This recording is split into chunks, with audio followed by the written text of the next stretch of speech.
Hello everyone नमस्कार and welcome to my channel. आज म हजुरहरूलाई हाम्रो लालन्दियाको सानो मिनी ब्लग सेयर गर्न लागिरहेको छु।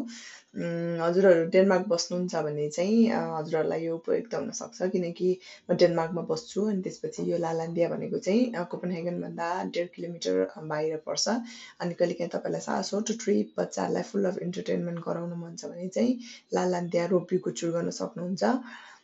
अनि बाटोमा जाँदाखेरि चाहिँ बिचमा हाइवेको साइडहरूतिर रेस्ट गर्दै ब्रेकफास्टहरू खाँदै बच्चालाई खुवाउँदै रेस्ट गराउँदै वासरुमहरू पनि जानु छ भने त्यो एभाइलेबल पनि छ।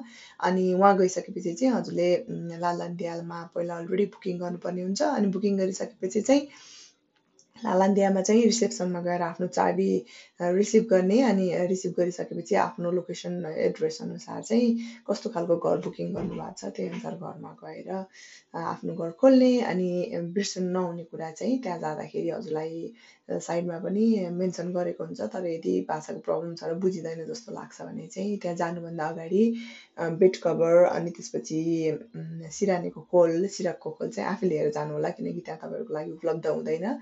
अनि भाँडा वास गर्ने ब्रस कि त मस्काउने केही के भन्छ स्पोन्ज छ भने साबुन र स्पोन्जहरू लिएर जाने, अरू एभ्रिथिङ चाहिँ त्यहीँ हजुरहरूलाई उपलब्ध हुन्छ। अनि त्यसपछि त्यहाँ चाहिँ तपाईँहरूले आफैले आफ्नो खानेकुरा बनाएर खानु पनि सक्नुहुन्छ, नत्र भए लालन्देभित्र फुल अफ रेस्टुरेन्टहरूदेखि लिएर सबै थुक एभाइलेबल छ, वहीँ गएर पनि खान सक्नुहुन्छ।